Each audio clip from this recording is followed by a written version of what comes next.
أحييكم وفي مائل نشرة الأخبار من الفضائية الإريترية استهلها بأبرز العناوين. إجراء عمليات جراحية ناجحة للعيون في مستشفى صنعاء. إحياء اليوم العالمي للمرأة على مستوى الإقليم الجنوبي في مديرية عدسة. صندوق القروض المصغرة والادخار يسهم في تحسين سبل عيش العملاء. اختيار مجتبى خامنئي مرشدا والجيش الأمريكي يعلن مقتل جندي 7. فعاليات عالمية تجدد الدعوات لتعزيز المساواة بين النساء والرجال. احتجاجات في سيول على المناورات العسكرية الأمريكية الكورية الجنوبية. السلام عليكم ورحمة الله. أجريت عمليات جراحية ناجحة لإزالة بياض العين ل 192 مواطنا ظلوا يعانون من ضعف البصر في مستشفى صنعاء في الفترة من 27 من فبراير المنصرم وحتى 8 من مارس الجاري. وخضع 99% من المرضى الذين تم تشخيص إصابتهم بمشاكل لعمليات جراحية لإزالة بياض العين، بينما خضع الباقون لعملية جراحية لإزالة قرنية العين وتورم العين بحسب الدراسات الاستقصائية التي صرح بها الدكتور مكنن أبرهالي مسؤول قسم طب العيون في مستشفى مندفر الإقليمي المرجعي. وحث المجتمع بشكل عام والأشخاص الذين تفوق أعمارهم 40 عاما بشكل خاص على إجراء فحوصات ومراقبة مستمرة للوقاية من أمراض العيون التي تسبب العمى إذا لم تتلقى الرعاية اللازمة بشكل عاجل. كما ذكر الممرض منغستو تسفاماريام وهو فرد من الطاقم في عيادة العيون في مستشفى صنعاء إن أمراض العيون وخاصة إعتام عدسة العين والتراكوما والتهاب الملتحمة يمكن علاجها بسهولة بالمحافظة على نظافة العيون وحواليها بشكل مستمر. وقال مسؤول الخدمات الصحية في مديرية صنعاء السيد السير الأزهر إن العمليات الجراحية أجريت في أواخر عام 2025 بفضل وصول الفحوصات الشاملة إلى المرضى في المناطق النائية، وقد أثبت البرنامج نجاحه بتلقيهم العناية الطبية اللازمة بالقرب منهم. وأعرب المواطنون الذين تلقوا الخدمات الجراحية عن مدى امتنانهم للجهود التي بذلت للحفاظ على صحتهم، مشيرين إلى أنهم وفروا الكثير من النفقات لأن الحملة نفذت في مركز مديريتهم بالمجان. تم الاحتفال بالثامن من مارس اليوم العالمي للمرأة على مستوى الإقليم الجنوبي في مائدمة بمديرية عرزة تحت شعار قيمنا هي درعنا، وفي مناسبة شهدت أعمال فنية وخطابات داعمة تجسد بطولات ومساهمات المرأة الإريترية. أشارت مسؤولة فرع الاتحاد الوطني للمرأة الإريترية في الإقليم الجنوبي السيدة سنايت أفورقي في الكلمة التي ألقتها إلى أن جهود شعب إريتريا لتعزيز العدالة الاجتماعية وضمان تمكين المرأة من خلال تنمية الوحدة الوطنية والوئام على أساس المساواة جديرة بالثناء. وأضافت أن التقدم والموقف الصحيح والواعي الذي يتمتع به مجتمعنا في ضمان حقوق المرأة والمساواة هو أحد جوانب التاريخ المشرف.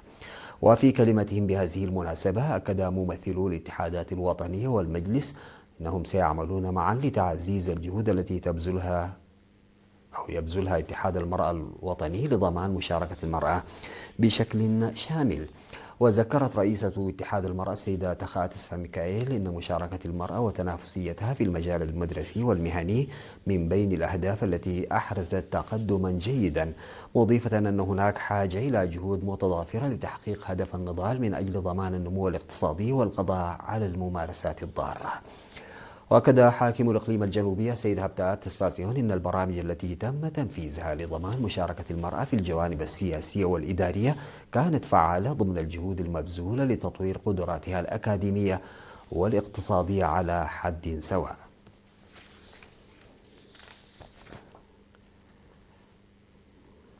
تم تكريم الطالبات المتفوقات وتقديم مساعدات مالية لربات الأسر المحتاجة بمناسبة 8 مارس اليوم العالمي للمرأة في مديرية دباروة. وبناء على ذلك تم تكريم 13 طالبة متميزة من مدرسة دباروة الثانوية، بينما تم توزيع 30 ألف نقفة تبرع بها موظفو المؤسسات الحكومية بالمديرية على 3 عائلات محتاجة حددتها الإدارة. ودعت رئيسة فرع اتحاد المرأة بالمديرية السيدة ترحاس أدرسون في كلمتها إلى مساهمة واعية من كل مواطن للحفاظ على المساواة بين الجنسين. وذكر مدير مديرية دباروة السيد فروانجيل تخلى هيمانوت إن توفير فرص التعليم والعمل للنساء من خلال القضاء على الممارسات الضارة بشكل عام وزواج القاصرات بشكل خاص هو واجب مدني.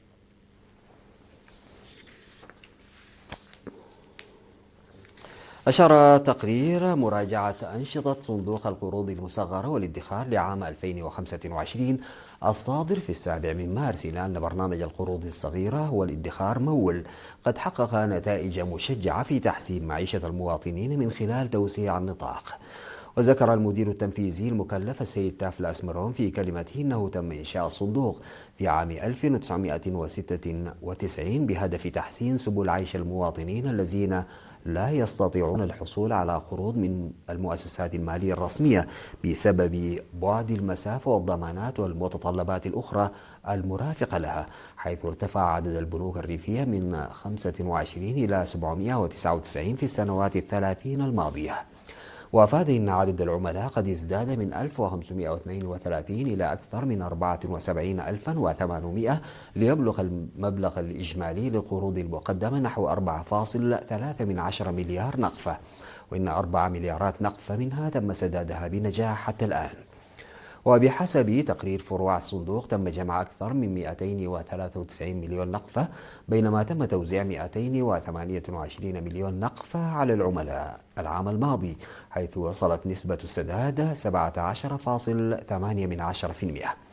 وفيما يتعلق بخطط عام 2026 فإن خفض مبلغ القروض المتأخرة بنسبة 25% وتوسيع نطاق تغطية القروض وتعزيز علاقات العمل مع الشركاء وخاصة الإدارة هي من بين البرامج الرئيسية المنشودة. وألقى كلا من المدير العام لقسم الإيرادات الداخلية السيد يوهنس إسحاق ومسؤول قسم الإدارة والمالية في وزارة المالية والتنمية الوطنية السيد يوهنس هايله كلمات ختامية تضمنت تغطية تقييم أنشطة الصندوق التي قدمت. وأخيرا تم توزيع جوائز نقدية وشهادات تقدير على الفروع والمناطق التي تفوقت في أنشطتها خلال العام الماضي. صندوق القروض المصغرة والادخار مؤسسة حكومية تعمل تحت ظل وزارة المالية والتنمية الوطنية.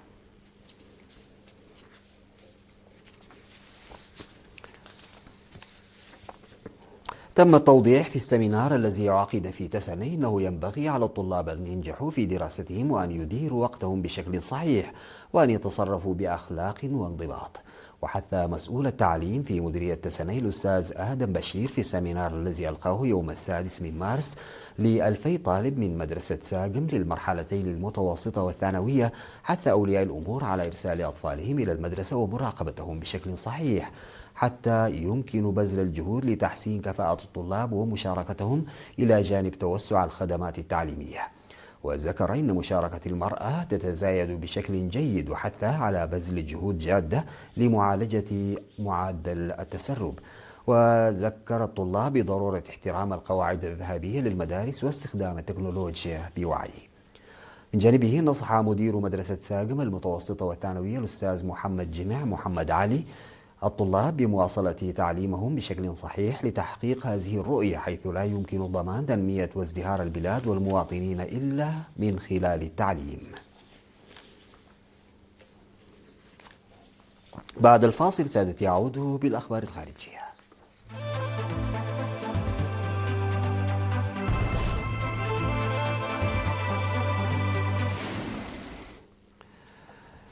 أعلنت وسائل إعلام رسمية إيرانية تولي مجتبى خامنئي منصب المرشد الأعلى للجمهورية الإسلامية خلفا لوالده علي خامنئي الذي قتل في الهجوم الإسرائيلي الأمريكي الواسع على طهران.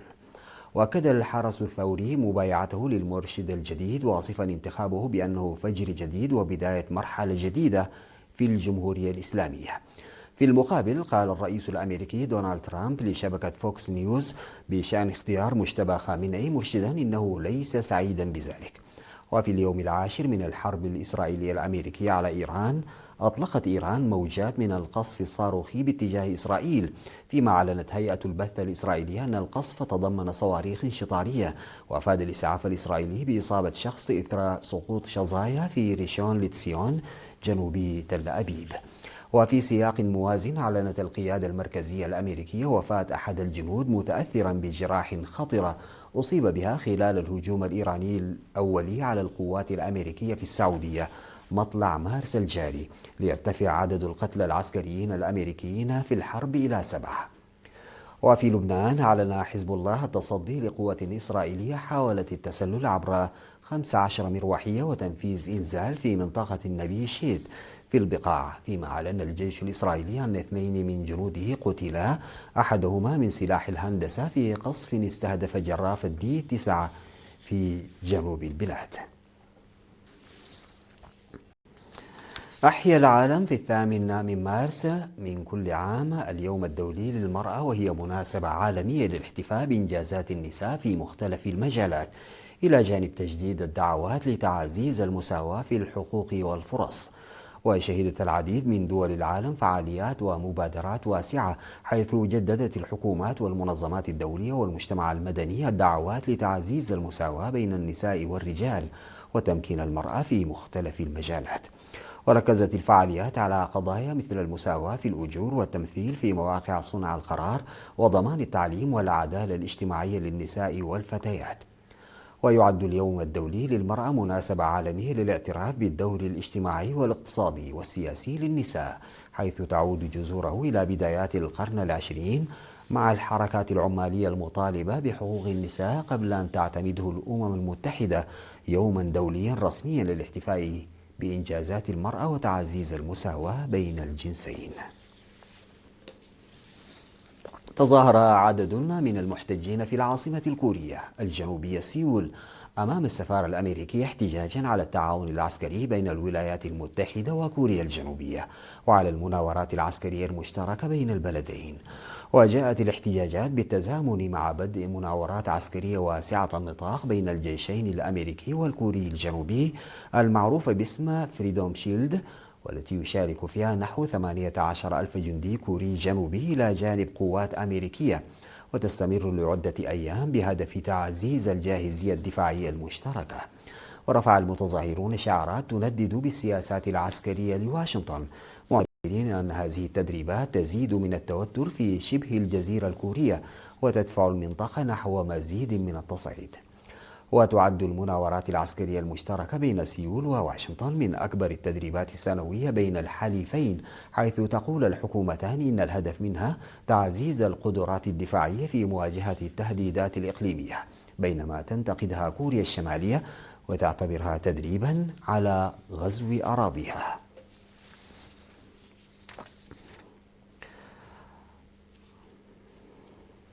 أعربت الصين عن قلقها الشديد إزاء مقترح قانوني جديد قدمه الاتحاد الأوروبي يهدف إلى فرض قيود على الاستثمارات الأجنبية في عدد من القطاعات الصناعية الاستراتيجية داخل دول الاتحاد. وقالت وزارة التجارة الصينية إن بكين ستتابع عن كثب المسار التشريعي للمقترح الأوروبي وستقيم تأثيره المحتمل على مصالح الشركات الصينية، مؤكدة أنها ستتخذ الإجراءات اللازمة لحماية الحقوق والمصالح المشروعة لهذه الشركات. يأتي هذا الموقف بعد أن طرحت المفوضية الأوروبية مشروع قانون يعرف باسم قانون تسريع الصناعة، والذي يتضمن شروطا أكثر صرامة على الاستثمارات الأجنبية في قطاعات حيوية مثل البطاريات والمركبات الكهربائية والطاقة الشمسية والمواد الخام الأساسية، كما يفرض متطلبات تتعلق بنقل التكنولوجيا ونسب الملكية الأجنبية ومحتوى الإنتاج المحلي والتوظيف داخل الاتحاد الأوروبي. في الختام سادتي إلى حضراتكم تذكير بأبرز العناوين. إجراء عمليات جراحية ناجحة للعيون في مستشفى صنعاء. إحياء اليوم العالمي للمرأة على مستوى الإقليم الجنوبي في مديرية عريسة. صندوق القروض المصغر والادخار يسهم في تحسين سبل عيش العملاء. اختيار مجتبى خامنئي مرشدا للجمهورية الإيرانية، والجيش الأمريكي يعلن مقتل جندي سابع. فعاليات عالمية تجدد الدعوات لتعزيز المساواة بين النساء والرجال. واحتجاجات في سيول على المناورات العسكرية الأمريكية الكورية الجنوبية. انتهت نشرة أخبار المساء، قدمتها لحضراتكم من الفضائية الإريترية. شكرا لمتابعتكم. السلام عليكم ورحمة الله تعالى وبركاته.